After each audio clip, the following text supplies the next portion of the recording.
Si vous cherchez à comprendre ce qu'est un atome ou une molécule, cette vidéo est faite pour vous. Même si cette vidéo s'adresse avant tout aux personnes de ma chaîne désireuses d'approfondir leurs connaissances en aromathérapie scientifique. Ce qui va suivre pourra intéresser toute personne qui a envie de comprendre ce que sont vraiment les atomes et les molécules. Même si on n'a pas fait de chimie, on sait plus ou moins que lorsqu'on parle d'atomes et de molécules, on parle des constituants de la matière qui nous entoure, que cette matière soit sous forme solide, liquide ou gazeuse. L'idée de l'atome est assez ancienne, elle remonte à l'Antiquité quand les philosophes se disaient qu'on ne pouvait pas indéfiniment couper en deux un objet. Par exemple, si je prends cette feuille, je peux la couper en deux. Puis, la moitié, je peux encore la couper en deux. Ce que j'obtiens, je peux encore le couper en deux, et ainsi de suite. Mais intuitivement, on se disait qu'à un moment donné, à force de diviser en deux, on n'arriverait plus à couper en deux, car on serait arrivé au stade où la matière ne se divise plus. D'ailleurs, atome vient du grec ancien atomos qui veut dire insécable. La question maintenant est de savoir ce qu'est cette plus petite partie que je ne peux plus diviser. Est-ce que c'est un morceau de feuille infiniment petit ou est-ce que c'est autre chose? Est-ce qu'il existe dans la nature une brique élémentaire de nature feuille de papier qui, quand on en assemble plusieurs, donne une feuille de papier? Quand on connaît toutes les étapes réalisées et les produits qu'il faut mélanger pour aboutir au papier, on se doute bien qu'il n'existe pas dans la nature une brique élémentaire qu'on appellerait feuille de papier. Et pourtant, on peut fabriquer du papier. C'est-à-dire que pour fabriquer du papier, on doit pouvoir mélanger plusieurs ingrédients de base qui, ensemble, permettent d'aboutir à une feuille de papier. Si j'avais fait l'expérience avec une feuille d'or pur, la réponse aurait été différente, car l'or fait justement partie des briques élémentaires de base que la nature a mis à notre disposition pour construire la matière. En fait, dans la nature, il existe plusieurs briques de base, comme le carbone, l'oxygène, le fer, l'or, l'hydrogène, le zinc, le calcium et plein d'autres. Toutes ces briques, on les connaît bien et on les a rangées dans un tableau que j'expliquerai plus tard. On peut juste remarquer qu'il n'existe pas une infinité de briques élémentaires, que les briques de base sont assez limitées au final. Et pour fabriquer toute la matière qui nous entoure, que ce soit notre peau, le téléphone avec lequel je filme ou autre chose, il nous suffit d'assembler ces briques élémentaires. Par exemple, si je prends deux briques élémentaires d'hydrogène et une brique élémentaire d'oxygène, qu'on les assemble, on obtient de l'eau. Si je prends une brique de carbone et 4 briques d'hydrogène, j'obtiens du méthane. Et vous l'aurez compris, ce sont ces briques élémentaires qu'on appelle les atomes. Et c'est un assemblage de deux atomes ou plus qu'on va appeler une molécule. Par exemple, on parlera d'une molécule d'eau, puisque comme on vient de le voir, il faut assembler deux atomes d'hydrogène avec un atome d'oxygène pour faire une molécule d'eau. Donc si on prend un verre d'eau, qu'on le divise en deux, puis encore en deux, et ainsi de suite, le plus petit élément eau qu'on pourrait obtenir, ce sera une molécule d'eau. Car si on désassemble la molécule d'eau, ça ne sera plus de l'eau, mais de l'hydrogène et de l'oxygène. Alors que le plus petit élément or que je peux obtenir en divisant plusieurs fois une feuille d'or, ce sera un atome d'or, car l'or fait partie de nos briques élémentaires, alors que l'eau, pas du tout. On va donc vraiment retenir que les atomes sont les briques élémentaires à partir desquelles on fabrique toute matière, et que les molécules sont des assemblages d'atomes. Maintenant qu'on a compris la différence entre un atome et une molécule, voyons d'un peu plus près comment est fait un atome, car ça va nous permettre de comprendre bien des choses. Et la première chose qu'il nous faut comprendre, c'est que nos philosophes grecs s'étaient trompés, car notre atome, on peut le casser pour voir ce qu'il y a à l'intérieur. Il n'est donc pas insécable comme on le pensait au début. La deuxième chose qu'il faut comprendre, c'est qu'au cours des siècles, il y a eu plusieurs modèles pour essayer de se représenter l'atome, trop petit pour être vu. Ces modèles de l'atome ont beaucoup changé au fur et à mesure de l'avancée des sciences. Si certains de ces modèles sont aujourd'hui obsolètes, par exemple les modèles qui les représentaient juste comme une simple boule, d'autres peuvent encore être utilisés aujourd'hui en fonction du niveau de complexité qu'on souhaite atteindre. Le modèle le plus complet à ce jour est le modèle de Schrödinger, physicien qui s'est rendu célèbre auprès du grand public en parlant de son chat. Il avait compris bien avant l'heure que si on veut faire le buzz, il faut mettre un chat dans l'explication. Mais pour la pratique de l'aromathérapie scientifique et plus généralement pour une bonne compréhension de la matière, on va se contenter dans cette vidéo du modèle de Bohr, plus simple d'accès et qui nous permettra déjà de comprendre beaucoup de choses. Que nous dit le modèle de Bohr? En premier, qu'un atome est composé de trois choses que je vais détailler un peu plus tard. Les protons, les neutrons et les électrons. C'est-à-dire que pour faire n'importe quel atome élémentaire de notre tableau, il suffit de combiner un nombre plus ou moins grand de protons, neutrons et électrons. Et là, on prend juste un peu de temps pour poser le truc. Pour fabriquer la matière, on assemble des atomes élémentaires, ceux contenus dans le tableau. Mais pour fabriquer n'importe quel atome du tableau, on assemble des protons avec des neutrons et des électrons. Mais attention, on ne peut pas les assembler n'importe comment. En général, la matière respecte un principe de neutralité électrique. Or, les protons ont une charge électrique positive et les électrons ont une charge électrique négative. Les neutrons, eux, sont neutres, comme leur nom le laisse entendre. Pour ne pas qu'il y ait de confusion, ils sont neutres mais ne servent pas à neutraliser. Si on veut construire un atome neutre, il faut mettre autant de protons que d'électrons pour que le nombre de charges positives compense le nombre de charges négatives.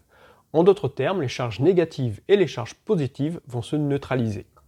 L'atome le plus simple qu'on pourrait construire ne comporterait qu'un proton. Et comme le proton est chargé positivement et que la matière est neutre, il faut d'office ajouter un électron. Mais cet électron ne va pas venir se coller au proton pour le neutraliser. Non, l'électron va se mettre à tourner autour du proton. Vu de l'extérieur, les deux charges se compensent, notre atome est donc électriquement neutre. Et l'atome qu'on vient de construire est le plus simple qu'on puisse construire, c'est l'atome d'hydrogène, le plus simple, le plus petit et le plus léger atome de notre tableau. Petite précision de taille, le proton est très gros par rapport à l'électron. En gros, le proton est environ 1836 fois plus lourd que l'électron, raison pour laquelle c'est bien l'électron qui tourne autour de proton et pas l'inverse. Vous aurez remarqué, je n'ai pas pris de neutrons pour faire l'atome d'hydrogène. Pour faire intervenir les neutrons, on va essayer de fabriquer un atome avec deux protons. Mais si on met deux protons ensemble, on va avoir un problème car comme ils sont tous les deux chargés positivement, ils vont se repousser comme deux aimants se repoussent quand on essaie de mettre les deux côtés nord face à face. La seule façon de pouvoir maintenir deux protons ensemble est de faire intervenir des neutrons. Un neutron suffirait, mais avec deux c'est mieux, c'est plus stable. On ne va pas rentrer dans le détail de comment ça tient car il faudrait aborder le concept de force nucléaire. On va juste retenir que les protons peuvent rester groupés grâce aux neutrons qui vont jouer le rôle de glue. Ce qu'on a construit avec le proton et les neutrons s'appelle le noyau de l'atome et on va maintenant pouvoir faire tourner deux électrons autour pour assurer la neutralité électrique et finaliser notre atome. L'atome qu'on vient de fabriquer avec deux protons, deux neutrons et deux électrons est l'atome d'hélium. On voit donc bien l'importance du neutron qui permet d'assurer la cohésion du noyau et de faire des atomes de plus en plus gros. J'ouvre une parenthèse pour information et ce n'est pas grave si vous ne retenez pas ça, le neutron est un poil plus lourd que le proton. Pas grand chose, à peine 0,14% plus lourd. Mais cette petite différence de masse fait toute la différence. Sans rentrer dans le détail car la démonstration est complexe, si le neutron avait été plus lourd, il aurait été quasiment impossible de construire des atomes autres que ceux d'hydrogène. Et s'il avait été plus léger, l'univers aurait été certainement différent car beaucoup plus d'hélium aurait été produit pendant les premières minutes qui ont suivi le Big Bang. Car oui, dès qu'on parle de matière, on est obligé de parler du Big Bang puisque l'histoire de la matière commence pendant les premières secondes du Big Bang pour se poursuivre au cœur même des étoiles. La matière n'a pas toujours existé, elle n'a commencé à apparaître qu'à partir du moment où l'univers a commencé son expansion à partir du Big Bang. On peut trouver bizarre que la matière apparaisse comme ça spontanément. Mais une célèbre équation de la physique qu'on ne présente plus nous dit qu'il y a une équivalence entre matière et énergie, et qu'au fur et à mesure que l'univers se dilate, il refroidit et permet en quelque sorte à l'énergie de se condenser en matière. En l'occurrence, les premières particules de matière à se condenser seront les électrons, les protons et les neutrons. Petite précision pour mes amis physiciens, je commence volontairement à ce niveau de granularité, car pour comprendre le modèle de Bohr, il n'est pas nécessaire d'aller en dessous. L'idée est de comprendre que la matière ne sort pas de nulle part. Voilà, je referme la parenthèse. Mais on va rester concentré sur notre atome puisque maintenant on en connaît bien la structure. Un atome est constitué d'un noyau composé de protons et de neutrons, et d'un ensemble d'électrons égal au nombre de protons qui tournent autour du noyau pour assurer la neutralité électrique. Et comme je l'ai dit tout à l'heure, chaque atome d'éléments simples du tableau peut être construit en combinant seulement des protons, des neutrons et des électrons. Mais pour finaliser notre compréhension de l'atome, il faut maintenant préciser quelque chose sur les orbites des électrons autour du noyau. Car les électrons ne vont pas se mettre à tourner n'importe comment. De plus, ça va nous aider à comprendre comment les atomes s'accrochent entre eux. Dans le modèle de Bohr, on place les électrons sur des couches successives autour du noyau. Histoire d'éviter quelques confusions, quand je parle du modèle de Bohr, B-O-H-R, l'inventeur de ce modèle, il ne faut pas le confondre avec l'atome de Bohr, B-O-R-E, le Bohr étant un élément chimique de notre tableau, c'est-à-dire une brique élémentaire de la matière. Donc quand je parle du modèle de Bohr, je ne parle pas de l'atome de Bohr. Dans le modèle de Bohr, les électrons sont rangés sur plusieurs orbites concentriques qu'on appelle les couches électroniques. Sur la première couche, on ne peut mettre que deux électrons. C'est-à-dire que si dans notre noyau, on a un ou deux protons, la première couche suffira. C'est le cas de l'hydrogène qui n'a qu'un proton ou de l'hélium qui en a deux. Sur la deuxième couche, on peut mettre maximum 8 électrons. Donc un atome qui aurait un noyau contenant entre 3 et 10 protons aurait besoin de 2 couches pour ranger tous ses électrons. Par exemple, le carbone qui a 6 protons aura 2 électrons sur la première couche et 4 sur la deuxième. À partir de la troisième couche, on découvre le pouvoir magique du chiffre 8. Je vais volontairement simplifier ce qui se passe à partir de la troisième couche pour ne retenir que l'information essentielle qui va nous être utile. Car même si dans l'absolu la troisième couche pourrait contenir 18 électrons, quand la troisième couche est la dernière couche de notre atome, elle ne pourra pas en avoir plus de 8. Et c'est pareil pour toutes les couches d'après. Qu'il y ait 3, 4, 5 ou 6 couches, la dernière n'aura jamais plus de 8 électrons. Un des mystères de l'univers. Si par contre la troisième couche n'est pas la dernière, alors là elle pourra contenir ces 18 électrons.